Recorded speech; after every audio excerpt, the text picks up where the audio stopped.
Gracias, obviamente, por compartir esta historia de tu papá. Y segundo, yo creo que gracias por ser tan buen hijo, porque a Claro. veces yo creo que la familia también se lo cuestiona, así como lo estaré haciendo bien, lo estaré esforzando, que estaré... Y uno se cuestiona mucho. Te voy a responder primero como persona, o sea, como psicóloga Sí, con sí. 10, ¿ya? Como psicóloga con 10, como paciente. Y como decía, después le podemos dar el espacio a Hugo como familiar, que por eso nosotros trabajamos de esa manera. ¿Qué pasa con la negación? Porque me da la impresión que tu papá está ahí rígidamente aferrado a la negación. Como decíamos, la negación es un proceso incluso necesario para la persona con disautonomía. Por eso te preguntaba la edad, porque para un hombre de 60 años, me imagino que trabajó toda su vida, me imagino que fue independiente toda su vida, de repente que de golpe te llegue un diagnóstico como este, es complejo, es difícil. Entonces cuesta mucho asimilar que tengo que pedir ayuda. Cuesta mucho asimilar que no puedo hacer todo lo que hacía. Me imagino que tu papá está viviendo muchos mini duelos. ¿En qué sentido mini duelos? No sé, por ejemplo, que si voy a inventar, ya yo Sí, sí, no, sí. como no lo Ah. conozco, supongamos que él manejaba toda su vida y ahora se marea por manejar.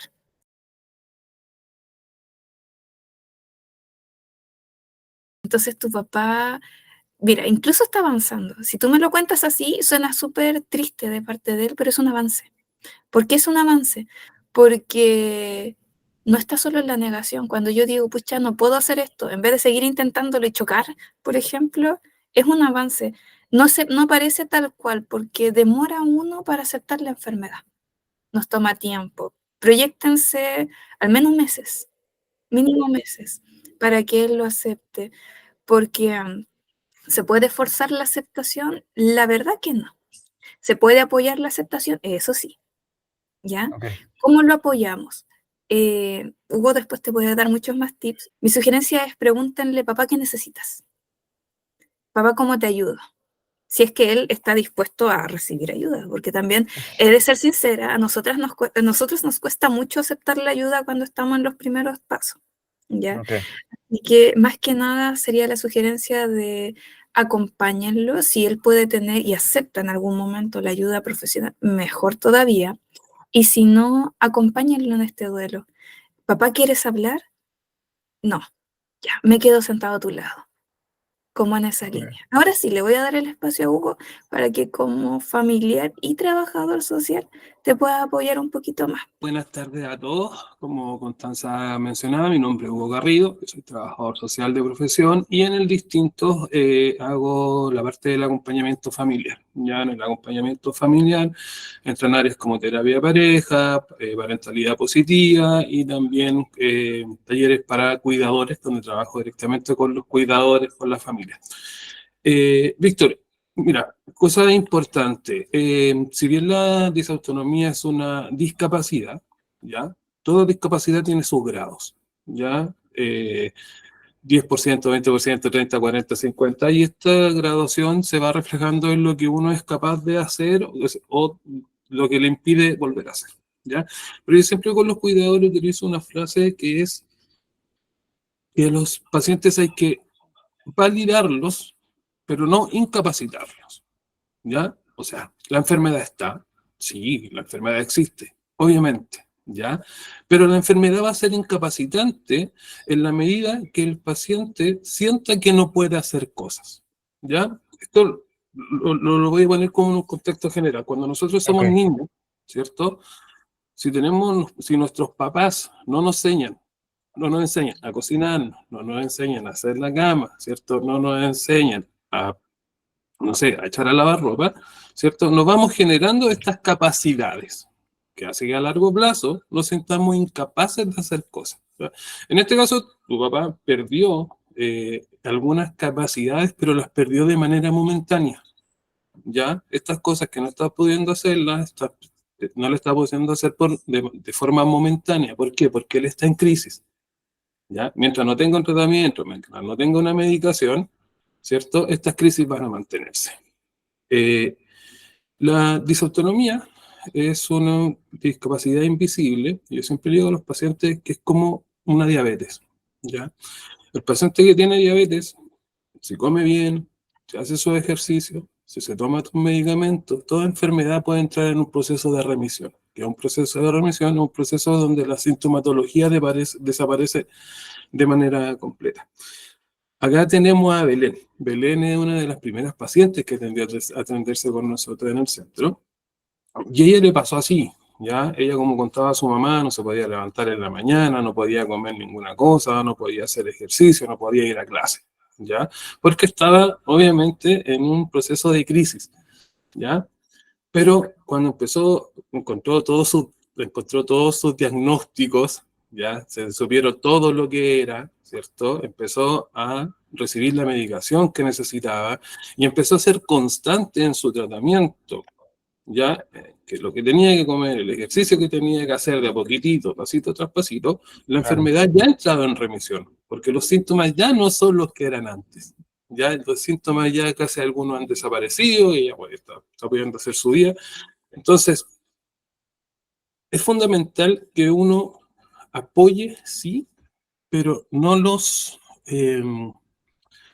volvamos dependientes totalmente de recibir una ayuda, porque Ok. además es una carga para uno. ¿Ya? Teníamos también una persona antes que era mamá, ¿cierto? De mamá de una chiquitita, de una muy pequeñita Ujú. con disautonomía.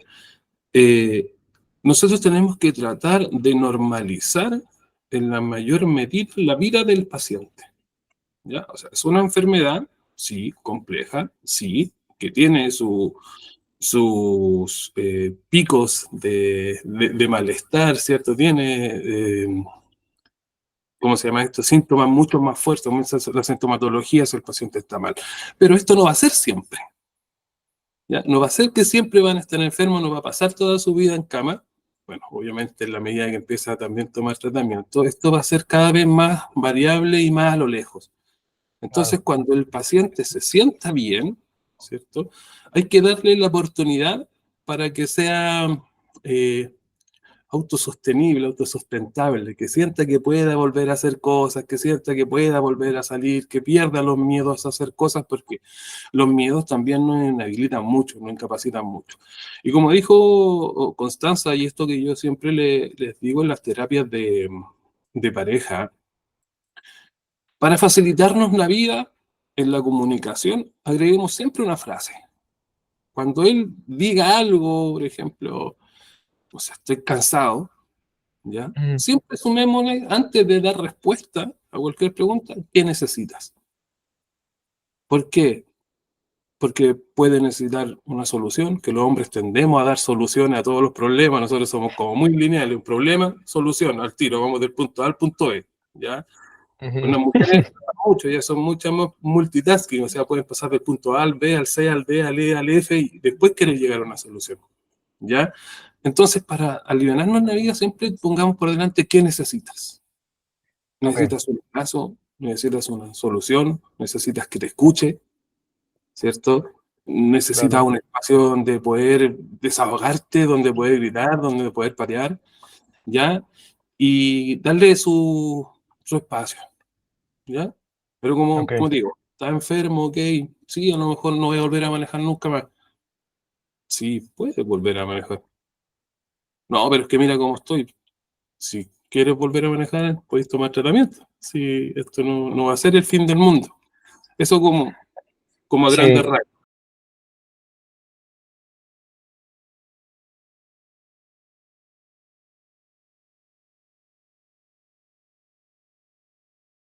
Gracias a ti, Víctor, y me gustaría, Constanza, colgarme de una de las últimas partes que dijo Víctor, que es muy importante para el tema de la salud mental en general. Que su papá le dice, tú nunca vas a saber entender lo que yo siento. Y efectivamente, y esto va para los pacientes, más que para los cuidadores. Expláyense, hablen, explíquense, porque nosotros no sabemos, no tenemos forma de saber lo que sienten, y a tono completamente personal como cuidador.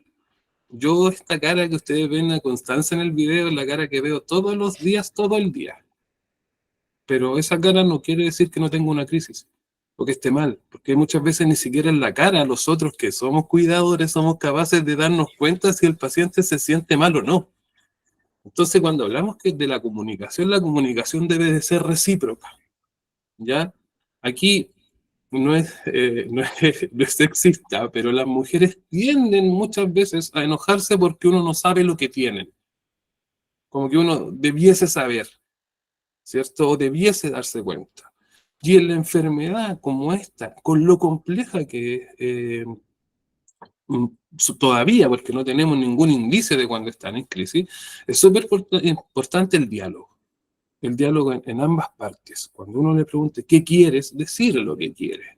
No solamente escúchame y quédate aquí a mi lado, o dame un abrazo, o queremos tratar de hacer algo. ¿Ya?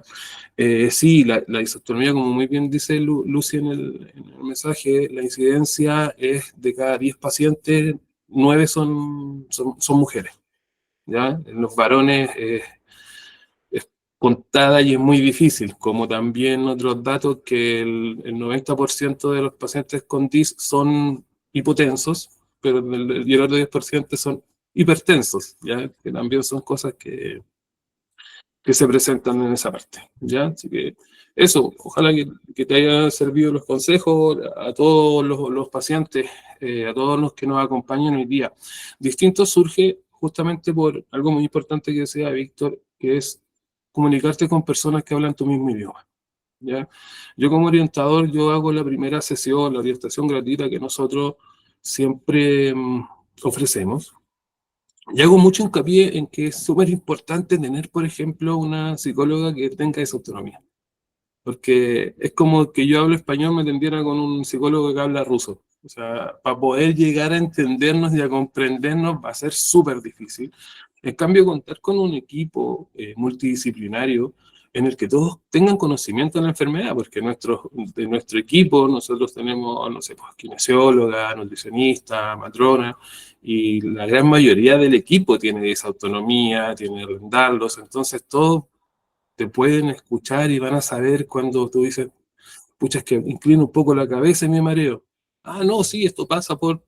tienen la experiencia, la expertise de poder explicarte, porque va a otro médico y que te van a revisar el oído medio, que van a revisar aquí, que van a revisar allá, y se va a llenar de cientos de miles de exámenes. Entonces, eh, por eso, porque queremos dar un tratamiento integral y que no tengan que sufrir cosas como hemos escuchado tanta aberración, decirlo de alguna forma, con Constanza, niñas de 13, 14 años que le han dicho, no, es que esto te lo inventaste tú, y que ellas se lo han creído.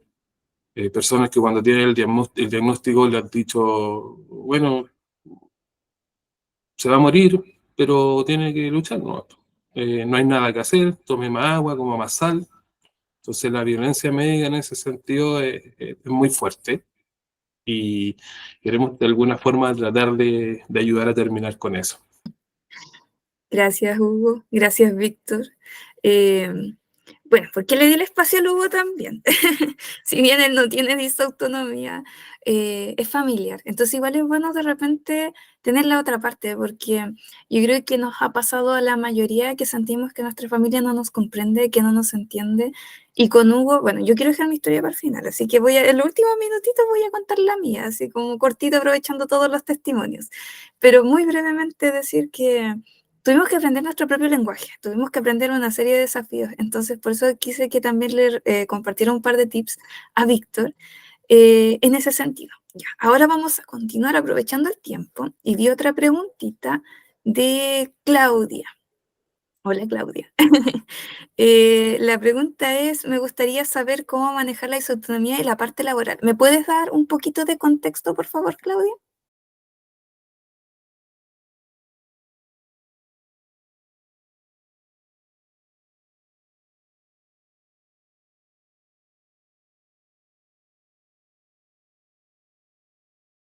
Gracias por compartir, Claudia. Voy a dar perspectivas generales, ¿ya? Porque cada persona ha resuelto este tema de manera diferente. Mencionaste varias cosas claves.